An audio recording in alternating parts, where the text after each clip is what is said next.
Welcome to Doc Discussions with Dr. Jason Edwards, brought to you by St. Luke's, St. Louis.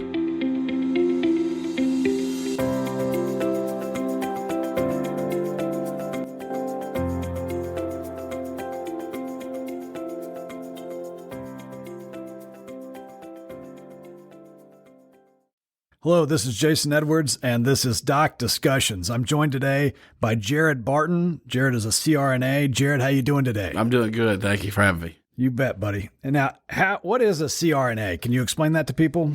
Sure. It is the nurse equivalent of an anesthesiologist. In fact, one of our names that we go by is a nurse anesthesiologist. We do the exact same things. We can do everything that they can do except for writing scripts, obviously. But we do anesthesia of all different types. Whatever is needed, we can do. Some states are actually without anesthesiologists, so the hospitals are completely void of any anesthesiologists, only CRNAs. So yeah, and rural hospitals sometimes will just have a CRNA. Yes. Is that right? Mm-hmm. Yeah. And like I said, certain states are what we call in the industry free states. Okay, so, sure. There's no requirement for a doctor. There's within the hospital, at St. Luke's here where I am, I have free run of I can order any drug pretty much I want, but I have to order it under a medical doctor. Got you.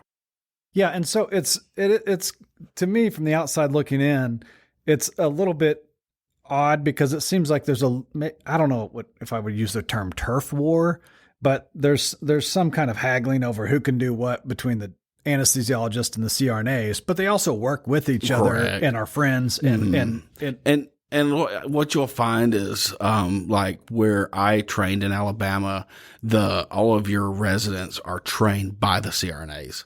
So your older anesthesiologists, it wasn't that way. And so there is a big divide because they still really want to hold on to every bit of, more power that they have over us. Whereas the younger generation I see that's coming up being trained by the CRNAs have a lot of respect for the CRNAs. Yeah. We study the same books. We have to take national boards just like they do. It's, we do blocks. We can do, anything they can do other than we don't have the power of the pen when it comes to scripts. Yeah. And CRNAs have been around for a long time. Mm-hmm. Somebody was telling me that the training regimen actually had kind of a military origin, mm-hmm. and I don't know the whole origin story of it, but I know it's a very regimented training program. It is, and in fact, your nurse care, they weren't they weren't nurse anesthetists back then, obviously, but nursing for anesthesia came first before medical doctors of anesthesia. Got you. So, that tit for tat, whatever that means. Yeah. I never find really that there's a lot of. And again, I find that it's where you go, because there's a lot of most places where you go in the hospital settings, the doctors they do supervising. Okay. They don't actually do any anesthesia. Yeah. Whereas the CRNAs do all of your anesthesia. And if you're a patient, a lot of people don't recognize this, but I believe last time I saw it was 80% or better of all anesthetics are provided by nurse anesthetists. How about that? So the likelihood of you having a surgery and having what you thought was an anesthesiologist is probably not an anesthesiologist. You may have met him and he might have asked you questions, and then when you got to the room, it was a CRNA doing your procedure. Yeah. And that's very common. In most of the cases I do, it's a CRNA, like over 90%. And a lot of times it's you, and I always enjoy seeing you in the room. Now,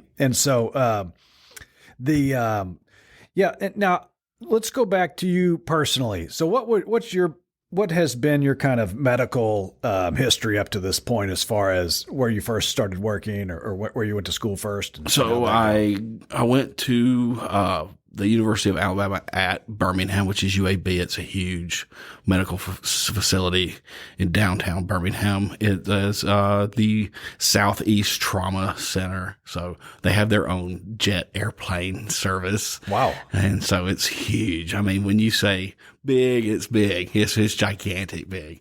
Well respected and very large. That's where I went for my nursing, and then Nursing school, yeah. Then subsequent anesthesia school.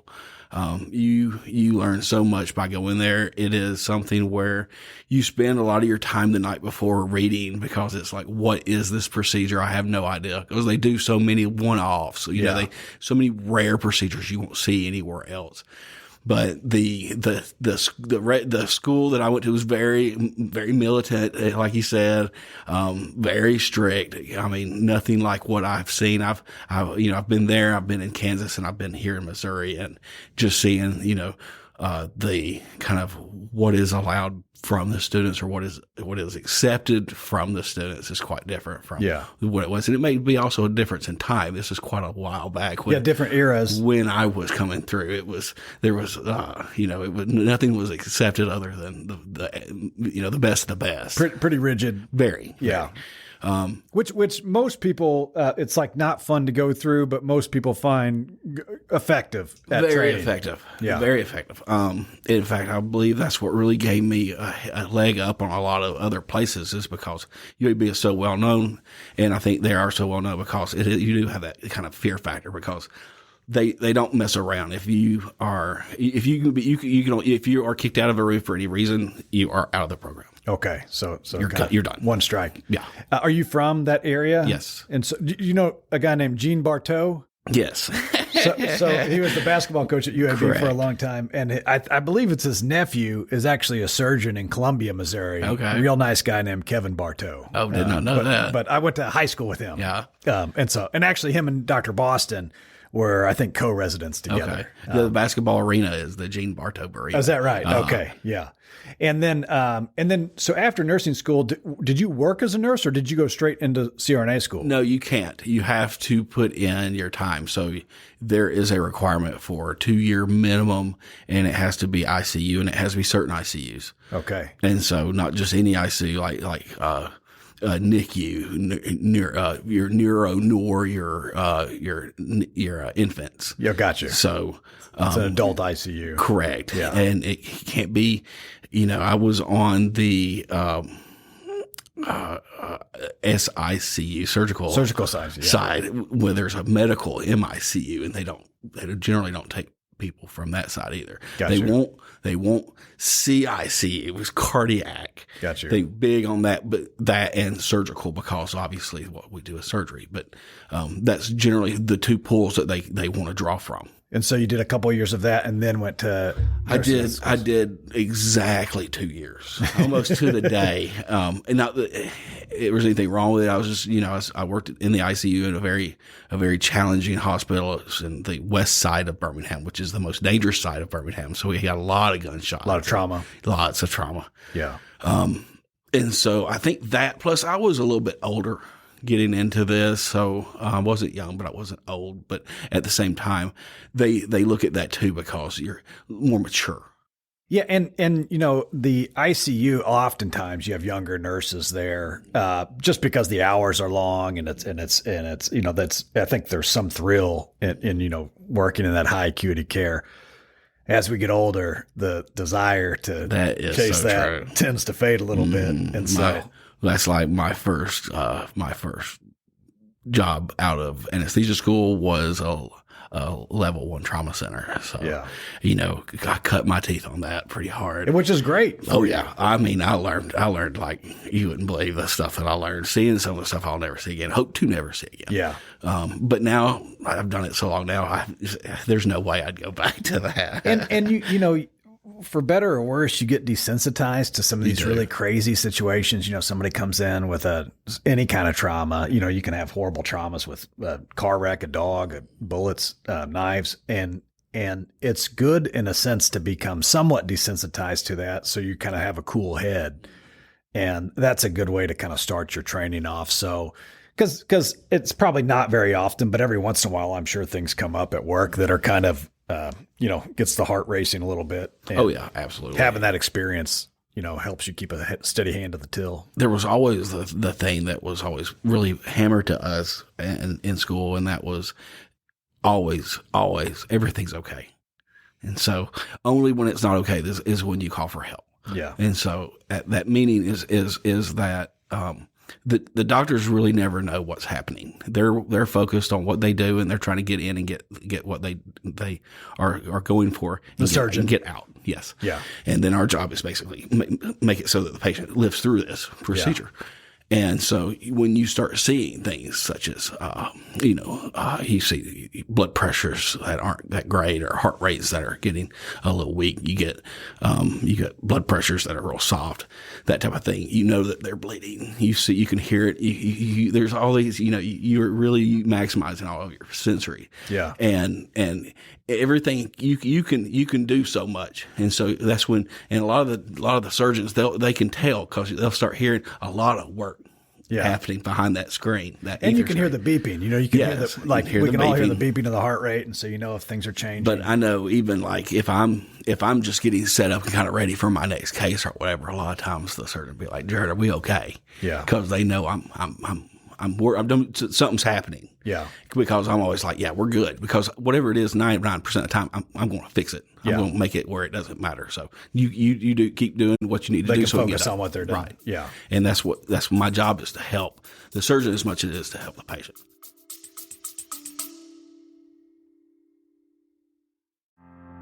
Doc Discussions with Dr. Jason Edwards. Brought to you by St. Luke's, St. Louis.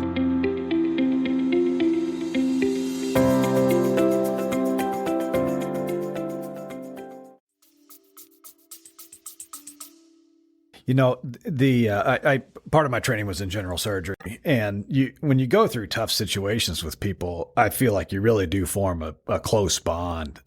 Whether it's with stressful situations with a patient, good or bad outcome, you do feel. I always felt kind of closer to the people in the room, and so do you feel like you've made some good friendships with the surgeons over the years? No. Not really.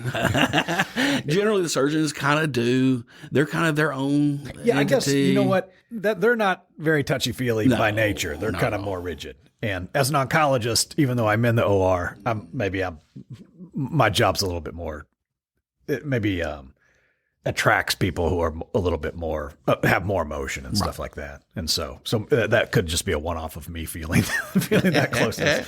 But like you, I always love seeing you, and we always, talk about football, and I think that's one of the best things about being a doctor here at St. Luke's, is that you end up having a lot of friends and people that you've had a longitudinal relationship with. And there's a lot, and it also goes with, personalities. A lot of your at work, it is work, and we have a schedule we have to get done, and we have add-ons, and we have other things that come up, and so the surgeon seems really, really focused on on the schedule and such, and and if it gets into kind of a longer case, then there might be a little bit of chit chat, but there's usually not a lot. Gotcha. And it's also just different personalities. Yeah. Some people are more open to having a conversation than others, and generally I am, and a lot of people don't probably realize, being the anesthesia, it's just like in the movies where you have this screen, so you don't even see me.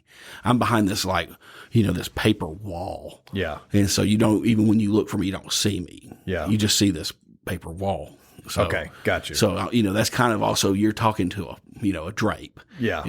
Gotcha. In the cases we do together, it's, it's a lot more simpler. Correct. Like with you, in the cases you do, there is no drape. Yeah. Okay. Gotcha. And those are not the usual. Yeah. They're pretty quick and in and out. And so now, with the advent of these ambulatory surgery centers, these are surgery centers that are off-site from a hospital, and there's incentives by the payers to try to get patients to have their surgeries there instead of the hospital. And I think this is one of the reasons that the need for anesthesiologists and CRNAs has really increased, because now you have to staff the hospital with anesthesia providers, but also these off-site facilities, and so it's in high demand. Is that right? Oh, absolutely. Are they? Absolutely. Do you know if they're opening up new schools or increasing the enrollments? Or You're far away. I got out of it. I ran. It's one of those. It was so challenging that once I got my foot out the door, I just kept going. Yeah. I do know that there are.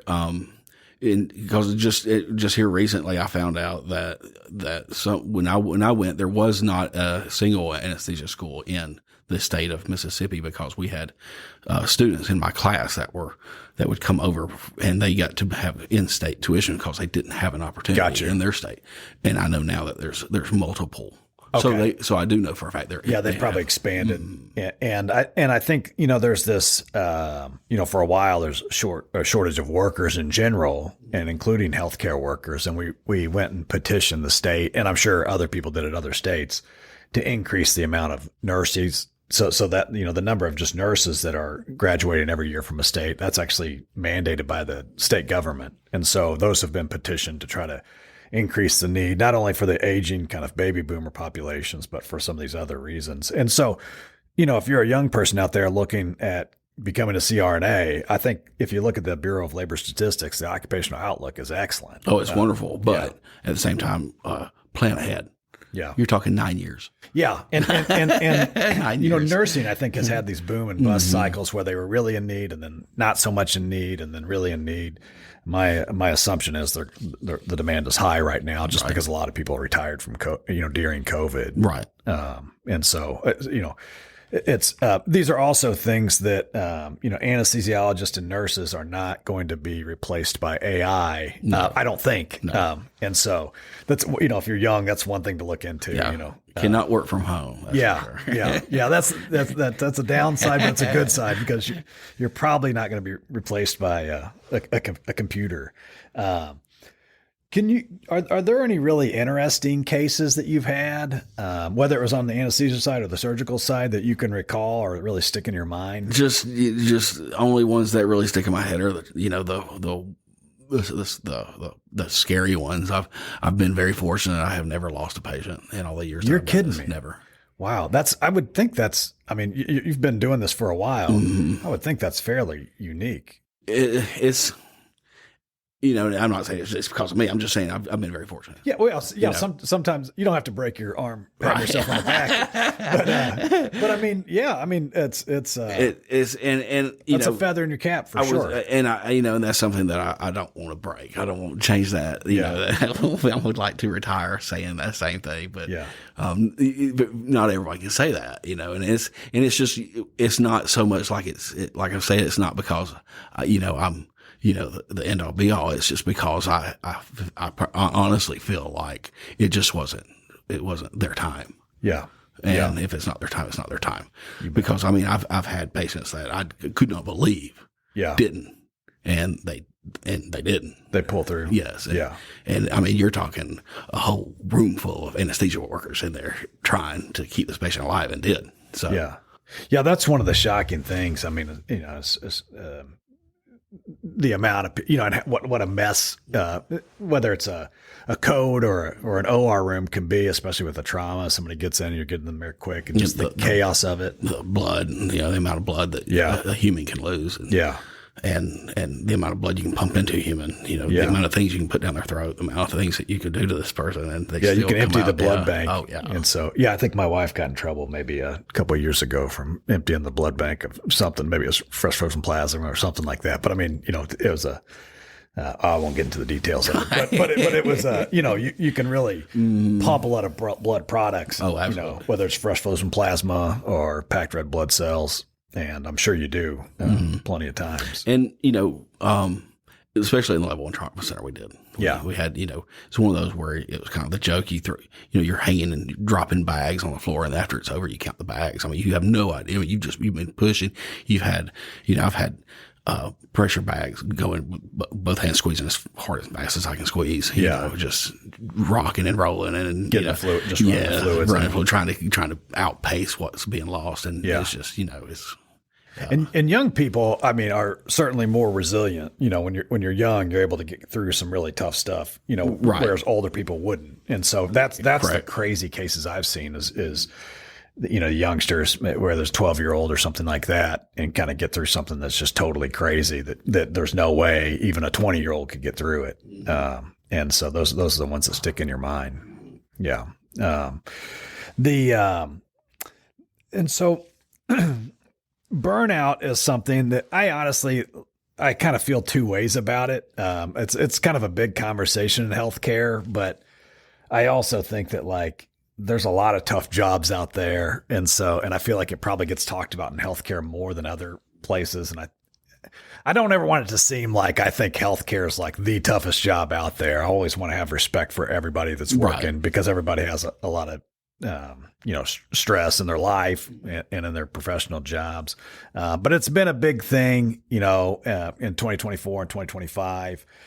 Do you see that in your colleagues or do you feel that in yourself? I do. Yeah. I do.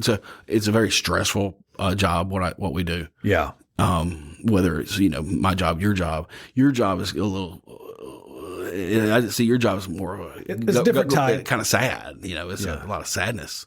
But it's a lot of lows and a lot of highs. Right. Well, yeah. Yeah. And so. And on my side, it's just a lot of, it's a lot of angst. Yeah. Because, we're watching the patient's heartbeat and breathing and every second by second by second by second, and so, everything we do has to be fast. Everything has to be, if you have to immediately find it and fix it and carry on. So.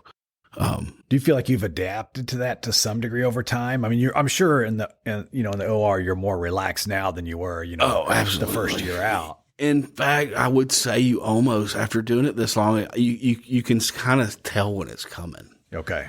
Not always, but you definitely start seeing a trend in your kind of a sense. No, more of a trend. You'll start seeing a kind of a trend in their kind of how they're, just how they're, all their vitals are going. Gotcha. And so you can head it off. Yeah. If you can kind of catch it. But you gotta be pretty vigilant though. And it's just been doing it for so many years that you'll see it's like, I'm not real hot on this. Let me I'm going to fix this. The hair on the back of your neck kind of stands up. I'm going to go ahead and fix this. Yeah. Cause we can control everything. Yeah. Heart rate, blood pressure, breathing, Yeah. Yeah, I do agree with you on that one. It almost sounds like it's some je ne sais quoi. It's a feeling, but you do get that about sometimes. I mean, sometimes plenty of patients I've seen who kind of report just very mild issues with breathing, and they say I'm probably okay, but maybe it's something they said or something in the circumstance. And you're like, you know what, we should probably send you for a CT, pulmonary embolism protocol, and you get a scan, and the symptoms were not really that remarkable, and then you catch one, and then it looks like you're the Michael Jordan, but it's and it's not brilliance, it's more just repetition, and absolutely. And so just years of doing this, and seeing that little dot run across the screen, millions and millions and millions of times, you know. And you see one, and sometimes it just doesn't look quite right. Yeah. And that usually means it's not. So trust that instinct, right? Yes. Yeah. And I've been wrong just as many or more times too, thinking this, or before I say, I meet and greet the patient, I read their history and I see, I read everything about the patient. I'm thinking, this is probably going to be a little challenging. And man, they fly right through it like a 20-year-old runner, and I'm like, wow, I wouldn't have thought that. That was pretty awesome, Yeah. And then you get the 20-year-old runner and you're like, what are you doing? You're supposed to be a 20-year-old runner. You're not acting like that. You're acting like the 80-year-old that, needs to be tuned up a little bit better. Yeah. Yeah. The favorite wins the horse race a lot of the times, but not always. Right? You get a hairy and everything. Well, Jared, I always enjoy working with you, and pleasure. It really is a pleasure when I see you in the OR, because I usually don't know who's covering the case until I walk in and seeing you. But I appreciate the time we spend in the OR, and I appreciate you coming on today. Oh, thank you for having me, and it's always a pleasure working with you. Thanks, buddy. Thank you. Join us next time for Doc Discussions with Dr. Jason Edwards. It's medicine for your body, mind, and spirit.